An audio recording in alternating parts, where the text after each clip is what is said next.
I can honestly say I don't think I've felt this uncomfortable in a courtroom since about 23 years ago when I stood in front of my first common pleas jury right there. This must be something to do with this fancy outfit I'm wearing. When I got elected, or when I knew I was going to get elected, I told my buddy Reed, I think he's here somewhere, that I feel like the dog that caught the car, wasn't that? But we're going to get through it. First thing I want to do, though, is recognize the man behind me.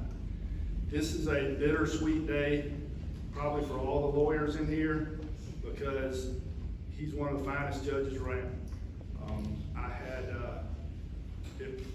I know I have huge shoes to fill, but he's always been humble, respectful, firm when he needed to be, compassionate when he needed to be, and a perfect role model for how this seat needs to be filled. So I'd ask everybody to please stand and give Judge Dixon a hand.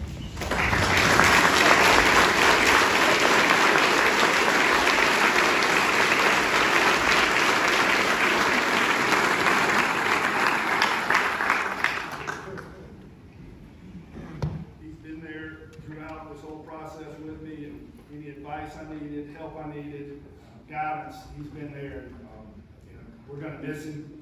He's supposed to be turning in the active retired packet, so y'all stay on. Me, Steve, and Murphy can't do all the babysitting. They're going to need some help. Next, I want to thank some folks. I know I'm going to leave somebody out, so if I do, I'm sorry. First, my parents. Thank you for raising me the right way with honesty and integrity. Taught me the value of hard work and how to treat people, and that has served me well. So thank you very much. I was lucky, a lot of my colleagues stepped out of law school with mountains of debt, and my parents worked hard, and I stepped out of law school with none. They paid for it all, and I appreciate their support, and they are two of the best babysitters in the world as well. Although we don't need babysitters. Julie, Preston, and Coop, thank you all for your support. You three are my biggest fans. You know a little bit about what Russell was talking about, what it takes to make this happen. I know we all made the decision together to do this, but I had to get on the road last year about this time, and crisscrossing the state and missing a lot of dinners and spent a lot of time in my office writing notes and things to legislators. And I know I missed some time with you guys, but I appreciate all of your support, and I love you all very much. My Uncle Henry, law partner, I appreciate all of your inspiration and help over the years. We've had a good, 16 years now together. Sort of the reason I decided to go to law school. I remember I was thinking about it. Didn't know really what I wanted to do. I said, I hear there's all these litigators out there. There's too many litigators, too many lawyers. You see them on TV. He said, there's always room for good litigators. And, here I am. So thank you, Tara, my assistant, for 15 years. I appreciate everything you've done for me. I couldn't have done it without you.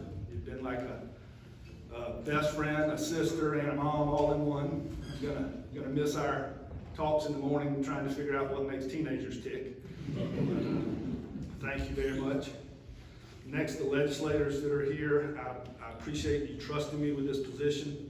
I'm not going to single out everybody. I am going to single out these two guys. They worked their rear ends off when it came time to get this done. If you've never done this or never helped anybody do it, you don't know. You think election day is the big deal. Well, election day is not the big deal. Commitment day is. And this year, we had an ice storm on Commitment Day. And that's what all the work we're doing is culminating in that Commitment Day. So we have an ice storm. And I said, my friend Holly over here, she was about to spontaneously combust.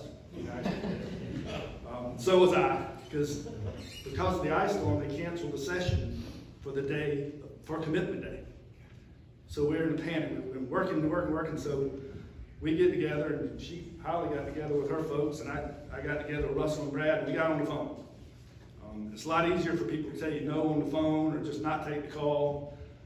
But when the dust settled that day between the two of them and me, we had 72 of the 86 commitments we needed that day. They are workhorses up there. If you ever want to be a judge and you don't have them on your team, you better think again.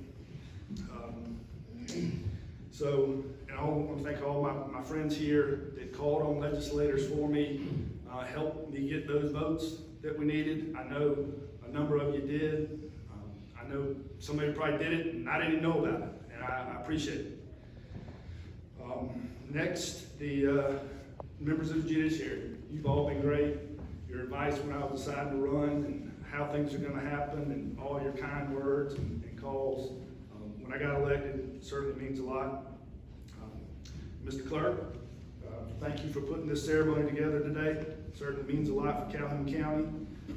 We hadn't had a judge from Calhoun County in a long time. I think since Judge Whetstone I see out there somewhere. So it means a lot to the citizens of our county as well. The reception we're going to have later, I know a lot of folks here donated to that. David Williams and his staff worked very hard to put that together, along with the Orangeburg County Bar and Miss Debbie Rowland with the museum. So thank you all. Oh, and finally, last but not least, Kathy and Jessica. Both they work for Judge Dixon now. Kathy is Judge Dixon's assistant and Jessica is his law clerk. They both agreed to stay on. So you'll be happy to know that at least 2 out of 3 of us will know what's going on. Now, I'm trying to be brief in hopes that you will do that for me later down the road. So I'm going to get to it. This is mostly for the lawyers. When I was at Holly swearing in the other day, one of our other classmates was speaking, Ashley Jones, and she said, I'm waiting on the calls. You know, the call when you got the new judge and you call up somebody, hey, what's Heath Taylor all about? Yeah, we got Heath Taylor coming to town. I've never seen Heath. I don't know what's he all about. Well, I'm going to tell you, I've spent my career doing what you do in courtrooms across the state. I've won a lot of cases I should have lost some I should have won, but I've done it on my feet in courtrooms just like all of you, which I think qualifies me to handle this position. And a lot of folks don't know about me. I guess I've sort of pigeonholed myself as a DUI/criminal defense lawyer, but I've defended a lot of civil cases. Believe it or not, I've given up a 7-figure verdict, kind of big. Even gave up a verdict for punitive damages in Lexington, nonetheless. It's hard enough to get a plaintiff's verdict in Lexington, and I gave up punitive damages too. Got my share of defense verdicts too. Plaintiff's cases, I've worked a lot of plaintiff's cases over the years. Actually got a nice jury verdict in this very courtroom. Settled my share of nice cases over the years. I've had to have those tough conversations that you will have with your clients. When a summary judgment motion is granted, they don't understand. Don't understand the statutory employee doctrine and why their case got kicked out. Although might have got cleaned up a little bit more here lately.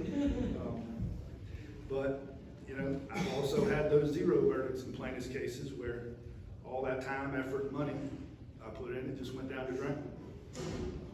I understand a common pleas roster and that sinking feeling you get on Friday when you went from number 22 to 2 and you spend the weekend getting ready for trial. Done that too. Criminal cases, I've done everything from traffic tickets to murder. I've had those hard conversations that you have to have with your clients and their families when they know they're not going home after they see the judge that day. I know that's hard. Your head's telling you what's going to happen, but your heart still breaks a little bit for the soccer mom and her children when she's sentenced on a felony DUI. It's just tough. I know that I've been there. Represented victims of crimes and families who lost loved ones as a result of the criminal acts of others. I even prosecuted a few cases back when I had some hair, Sheriff. So I know a little bit about that too. I know that most of you lawyers are small business owners. In addition to all the stress that we just talked about, you're running your own law firms. It's tough. You got employees to take care of. You got trust accounts to balance. Some months you're the last to get paid. Some months you don't get paid at all. I've been there. I'll be in a different role, but I'll still be in the trenches with you as the wheels of justice grind ever slower. Despite this role, I'm gonna be the same guy. I'm still gonna be driving a pickup truck, probably gonna have a little Devil's Orchard mud splashed on the side, just who I am. Cell number's not changing. I'm still gonna be a husband, a dad, a father, a friend, son, a lawyer's lawyer, like I've always been. I also understand the gravity of this position and know that my decisions will have profound, in some cases, profound consequences for real people in real cases. I know I won't always get it right, but it won't be for a lack of effort. I can only promise you that I will endeavor to be fair to everyone and respectful to everyone who appears before me. And I think that's all we can ask for from our judges. Thank you for being here. Know that my door is always open and I'm here to help you in any way. And finally, you have my word that I won't forget